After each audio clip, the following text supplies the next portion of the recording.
어제에 이어서 오늘 또 이 싸우싸우에서 결혼식을 하기 위해서 지금 나와 있습니다. 어제 한 팀 결혼식하고 오늘 결혼식을 한 팀 이제 하게 되는데요. 여우 신랑은 어제 이제 먼저 처갓집을 먼저 갔어요. 그런데 이제 같이 결혼을 할 수가 없었던 것은 처갓집이 상당히 멀었어요. 타이엔이어 가지고 한 3시간 정도 이렇게 가는 거리에 있었거든요. 그래서 이제 어제 이제 7시간에 걸쳐서 우리 텅하고 원장님하고 신부 신랑 이렇게 해서 어저께 신부집에 다녀왔습니다. 그래서 신부집이 어떻게 사는가 이렇게 이제 확인하고 이제 이렇게 갔다 왔던 거죠. 근데 이제 이 신랑은 처음에 결혼을 생각은 그렇게 없었습니다. 결혼은 생각은 없었고, 이렇게 신부 집에 다녀와서 한 달 동안 사귀어 본 다음에 이렇게 결혼을, 이렇게 하게 된다라고 이렇게 말씀을 하셨죠. 근데 이제 우리가 이제 늘상 말씀드리지만은 한 달 동안 같이 사귀어봤자 뭘 얼마나 모르는 것을 할 수 있겠는가 이런 생각을 해봐요. 모든 것은 말하자면은 혼인 상태 확인서, 범죄, 건강은 회사에서 의무적으로 그것은 의무적으로 발급을 해야 되니까요. 발급 안 하면 안 되니까요. 그 나머지를 가지고 이야기하는데 이렇게 이제 재혼이라고 한다면 얘가 몇 명 이런 것들도 나중에 뽕하면 회사에서 책임지는 거고요. 그리고 이제 성격을 서로 알아보는 게 성격은 솔직히 말해서 한 달 알아갖고는 알기가 쉽지 않습니다. 혼자 한 달 알아봐가지고 얼마나 알 수 있겠어요. 그리고 성격 자체를 이렇게 알아본다는 것은 서로 말도 안 통하고 그렇기 때문에 상당히 알아보는 것은 쉽지 않다. 그렇다고 누가 대신 알아볼 수 있는 것도 아니고 이렇게 하는 것이죠. 근데 보통 카톡을 통해서 이렇게 이제 성격 알아보는 거예요. 보통 카톡을 통해 어떤 성질 급한 사람은 카톡을 하게 되면은요. 문자를 보내면 바로 이렇게 문자를 주는 사람이 있는가 하면은 문자를 오전에 주면 오후에나 문자를 주는 그런 신부가 있는가, 이렇게 있는 경우도 있고 그래요. 그래서 이제 그 신부가 이렇게 굉장히 모나서 그런 게 아니에요. 그 성격에서 나타나는 거거든요. 근데 이제 어떤 신부들은 기다렸다는 듯이 바로 이렇게 문자를 이제 주기도 하고, 그리고 어떤 신부들은 문자를 이제 오게 되면 1시간에 있다가 2시간에 있다가 주는 경우도 이렇게 오고 있는데, 그러면서 이제 성격을 파악하게 되는 것이지요. 그래서 이제, 그 정도는 서로 이제 알 수는 있어요. 카톡으로 하다 보니까. 근데 이제 또 번역을 하면서 또 이렇게, 상당히 깊은 것을 막 물어보고 그러거든요. 근데 번역을 하면서 깊은 걸 물어본다는 게 그게 번역이 제대로 되지 않습니다. 우리가 번역을 할 때 한 60% 정도만 이렇게 믿고 나머지는 신뢰하지 마십시오라고 이렇게 이야기를 합니다. 그래서 이제 번역도 완전히 오역이 되는 경우가 있거든요. 번역도 우리가 생각했던 것하고는 완전히 틀리게 그렇게 오역이 되는 경우가 있어요. 내가 이런 경험이 있었습니다. 어떤 것이냐면은 개업집에 가가지고, 개업집에 이제 지인의 개업집에 가가지고 이렇게 이제 말하자면은 이렇게 여기서 돈 많이 벌어라 이런 내용으로 이렇게 내가 문자를 이제 번역기 있으니까 우리 통역도 같이 갔어요. 그래서 이제 번역기 있으니까 자신있게 이제 이렇게 번역을 해갖고 보냈죠. 오늘 눈이 동글동글 날 쳐다보는 겁니다. 그래서 이제 이렇게 감사하다고 까먹이라고 생각을 그렇게 하는데 그렇게 아니하고 이렇게 쳐다보더라고요. 그래서 이거 뭐야 이거? 왜 그러는 거야? 속으로 그렇게 하고 우리 통역한테 물어봤더만 뭐라고 하냐면 베트남에서 나 돈 많이 벌었다. 나 여기서 돈 많이 벌었다. 이런 내용이었다고 그래요. 굉장히 이렇게 웃고 넘어갔는데, 근데 이제 통역이 없고 그렇다고 한다면 어떻게 해결 방법이 그렇게 쉽지 않잖아요. 근데 그런 경우가 많아요. 오역이 되는 거야. 그래서 이제 내가 초창기에는 카페에다가 번역이 서로 다른 부분들을 올려드리기도 하고 그랬었는데 지금은 안 올려줍니다. 하도 많으니까. 그래서 이제 그걸 올려주면은, 이제 그걸 한두 가지면 괜찮지만은 많으니까 올려봤자 별 의미가 없어. 그래서 이제 신랑들한테 번역을 이제 이렇게 번역기를 사용할 때에는 오역이 많다. 이런 것만 알고 계시라고 이렇게 말씀을 드립니다. 그래서 이제 번역기를 이제 사용할 때요. 이렇게, 예를 들어서 같이 잘 서로 이제 대화를 하고, 짤막짤막 그래도 번역이 제대로 되잖아요. 된 경우 많잖아요. 그래서 좋다, 사랑한다, 보고 싶다, 만나고 싶다, 그립다, 이렇게 되잖아요. 그런데 나중에 이제 번역기가 잘못돼가지고 이렇게 뭐 가서 잠잘 때가 되면 잠자세요 이렇게 하면은 가서 잠이나 자 이렇게 문자가 번역이 된다 한다면은 문제가 될 수 있죠.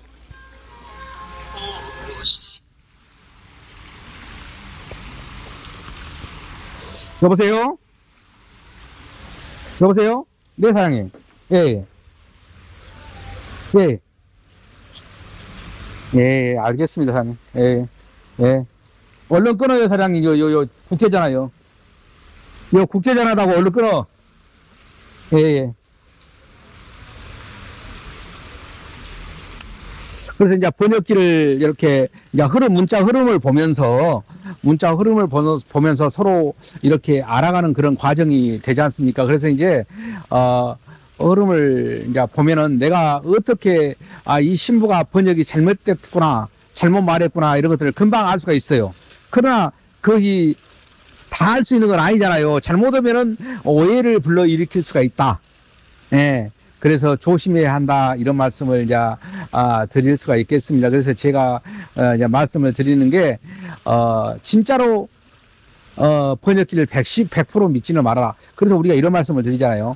베트남 사람 베트남 말로, 한국 사람 한국어로, 이렇게 해서 번역을 꼭 그런 식으로 해라고 말씀해 드립니다. 왜 그러냐면은 어떤 문제가 있었을 때 그것을 통역을 데려다 읽으면서 제대로 번역이 된가 안 된가 그걸 알아보기 위해서 그러는 거예요. 예, 다음에 제대로 짚으려면은 짚기 위해서. 그러면은 문제가 안 되거든요. 근데 이제 친절하게도 신랑들이 그런 경우가 있어요. 어떤 경우냐면은 이렇게, 자기도 번역기를 사용하고 하겠죠. 번역기 사용해가지고 뭐 베트남어로 딱 이렇게 하고 보내갖고 이렇게 하는 사람도 있어요. 근데 그것이 결코 도움이 되지 않는다. 그것은 결코 도움이 되지 않습니다. 그렇게 하는 것은요. 그래서, 베트남 사람은 베트남 말로, 한국 사람은 한국말로 그냥 그렇게 하시기에 가장 정확하죠. 얘가 한국 사람이 한국말로 욕을 했다든가 거의 좋지 않는 말을 했다 했었을 경우에 내가 금방 알잖아요. 어떤 말을 했다는 사실을 금방 알 수 있잖아요. 근데 이제 이렇게 그렇지 않고 베트남 말로 번역해갖고 보내게 되면은 그걸 잘 모르거든요. 그래서 이제 제가 그런 말씀을 이제 드리는 겁니다. 그래서 이제 베트남 사람은 베트남 말로, 한국 사람은 한국어로 이렇게 해서 이렇게 할 수 있게끔 하면 좋다. 이런 말씀을 이제 드리고 있죠. 그렇게 해가지고 오해가 풀린 경우도 있고 또 이제 서로 웃어 넘긴 경우도 있고 그러거든요. 그래서 이런 걸 하다 보면은 생각지도 못한 그런 부분들이 있어요. 그래서 이제 어제 이제 이 신랑 같은 경우도 이제 처갓집을 갔었어요. 가가지고 처갓집 가니까 너무 흡족해 하고 너무 사람들이 반기는 걸 보고 진심으로 이 신부가 결혼을 마음이 있어서 결혼하는구나. 이렇게 하고 또 가족들이 반기면서 음식 대접하고 멀리 갔으니까요. 원래 처음에 같은 음식 대접 안 합니다. 가서 이제 음료수 한 잔 정도 마시고 그런데 거기서 보니까 음식도 대접을 해주고 친절하게 해준 거 보면서 그 내면적으로는 상당히 마음에 들었어요. 근데 이제 좀 더 사귀어 보기를 원했던 것이죠. 그러니까 사귀어본다는 건 뭐입니까? 그 주변 사람들이 아니고 서류가 아니고 그 사람 성격을 좀 알아보겠다는 건데 한 달 동안 성격 알아본다는 건 쉽지 않다. 그러면 한 달 동안 성격을 언제 알아본다? 성격은 결혼하고 나서 이제 결혼을 한 다음에 그때부터 8개월 동안 알아본 거예요. 8개월 동안. 나갈 때까지는 8개월이죠. 그렇게 최소한 한국에 혼신고 하려면 한 6개월 이상은 지나야만 혼신고가 되잖아요. 한국에. 비자 바로 접수하기 전에 하는 것이니까요. 그러면 그때까지 알아보는 거예요. 만약에 그때까지 알아봐가지고 신부가 마음에 안 든다면 파혼 된다 하더라도 다시 결혼할 수가 있어요. 한국에 혼신고 안 되었기 때문에. 그래서 이제 그렇게 이제 신부에게 결격사유 확실하게 있다 한다면은, 이렇게 그렇게 이제 다시 이제 결혼을 진행할 수가 있는 것이죠. 그리고 이제 본인이 또 이렇게 또 봤는데 도저히 안 맞는다거나 둘이 이제 합의해가지고 우리 둘이는 결혼이 도저히 안 맞으니까 이렇게 결혼을 다시 이렇게 서로 생각해보자라고 이렇게 이야기하면서 합의해갖고 할 수 있는 것이죠. 서로 뭐 신부도 싫을 수 있고 신랑도 싫을 수 있는 것이니까 안 맞으면 서로 이제 안 맞이죠. 근데 뭐 신랑이 하는데 신부가 하려고 그러면 또 그때는 곤란하고 또 이렇게 신부가 하려고 하는데, 이렇게 신랑이 안 한다고 하면 또 그것도 곤란하잖아요. 그래서 이제, 그런 것들 잘 이렇게, 보면서 조율해 가면서 성격을, 이렇게 맞춰가면서 진짜로 끝까지 잘 갈 수 있게끔 이렇게 하면 좋겠다. 이런 생각이 듭니다. 그리고 또 한 가지 말씀을 드리고 싶은 게 뭐냐면요. 결혼하신 분들한테 이제 말씀을 드리고 싶어요. 내가 어떠한 그 신부한테 좋은 말을 듣고 싶으면 나도 좋은 말을 해야 됩니다. 사랑한다는 말을 듣고 싶으면 최소한 사랑한다는 말을 2번 정도, 1번 정도 해주지 않겠습니까? 3번 하면 1번 정도 해주지 않겠습니까? 사랑한다 말하는데 신부만 계속해서 사랑한다 말도 않고 그러면 너 짜증나지요. 근데 이제 그렇게 했었을 때는 회사한테 이제 알려주시면 좋겠다. 알려주시면.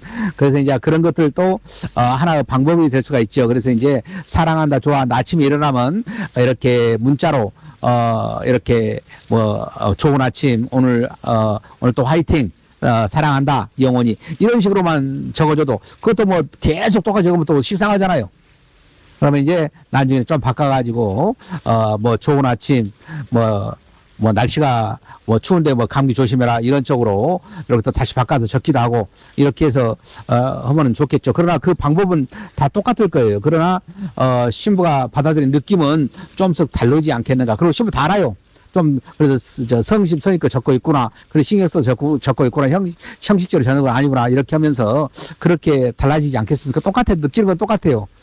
그래, 신부도 이제 그렇게 해서 보내오고, 자기 나름대로 이제 또 이렇게 적어서 오겠죠. 그러면 이제 그런 것이 이제 왔다 갔다 하다 보면 많은, 서로의 많은, 이렇게 도움이 될 겁니다. 그래서 이제, 사실상 8개월 동안, 중간에 많이 온 사람 한 2번, 많이 온 사람 달달 온 사람이 있습니다만, 그런 경우는 특별한 경우고, 그리고 이제 한 2번 정도 오지 않습니까? 그러면은, 그 기간이 공백까지 상당히 길어요. 최소한 2달씩은 되니까요.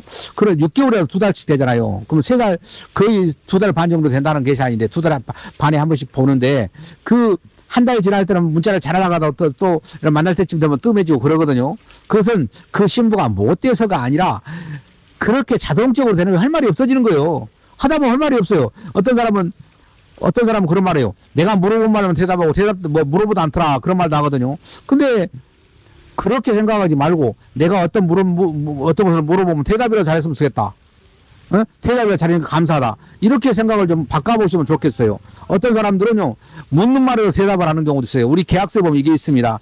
그것이 48시간 이내에 아무 이유 없이 48시간 이내에 이렇게 연락이 두절됐을 때는 파혼으로 간주한다. 이렇게 되어 있습니다. 다 이유가 있어서 그런 거거든요. 사람이 하루 정도는 참을 수 있고 한 달 정도 참을 수 있지만은 이틀 정도 참으려면 이유 없이 참다고 한다면 상당히 쉽지 않잖아요. 그러니까 그때는 이제 이유가 있었으면 괜찮은데 특별한 이유 없이 그럴 때는 파혼으로 간주한다. 우리 그 계약서에도 그것이 되어 있습니다. 그것은요, 이유 없이 연락을 안 했을 때는 이렇게 파혼으로 간주한다. 이렇게 돼 있어요. 그래서 이제 그런 부분들을, 우리가 이제 또, 그동안에 이제 경험에 의해서 다 필요하니까 그걸 집어 넣은 거거든요. 그래서 최소한, 하루 정도는 문자가 안 되더라도 참을 수 있는 그런 인내심을 길렀으면 좋겠다. 그리고 아까 잘 물어보지도 않고, 대답만 하고 물어보지 않는다. 대답만 꼬박꼬박 한 것도, 그것도 감사할 일이에요. 네? 어쨌든 이것도 있더라고요. 분명히 그걸 물어보는데, 거기에 대답을 안 하고 엉뚱한 대답을 해버린 경우가 있거든요. 그 신부가 모나서 그런 게 아니에요. 내가 보니까 모나서 그런 게 아니에요. 그래서 이제 그런 경우도 가끔 있더라. 그래서 이제 너무 그런 것에 민감하게 할 필요는 없다. 이제 이런 말씀을 제가 드리고 싶습니다. 그래서 오늘 이제 이렇게 어제 이제 차같이 갔다 와가지고 오늘 이제 결혼식을 진행하는데, 이분 같은 경우에는 어제 이제 갔다 와가지고 결혼을 좀 늦췄다가 결혼을 하고 했어요. 한 달 동안 기다렸다가. 그래서 이제 한 달 동안 사귀어본 다음에 문자로 사귀어보겠죠. 말하자면 카카오톡으로 사귀어본다든가 그렇게 하겠죠. 그렇게 사귀어본 다음에 들어와서 이제 결혼을 하고 그렇게 마음을 먹었는데, 그것은 별 큰 의미가 없다. 그래서 그냥 결혼을 진행하십시오라고 이렇게 말씀드려가지고 예, 결혼을 진행했던 겁니다.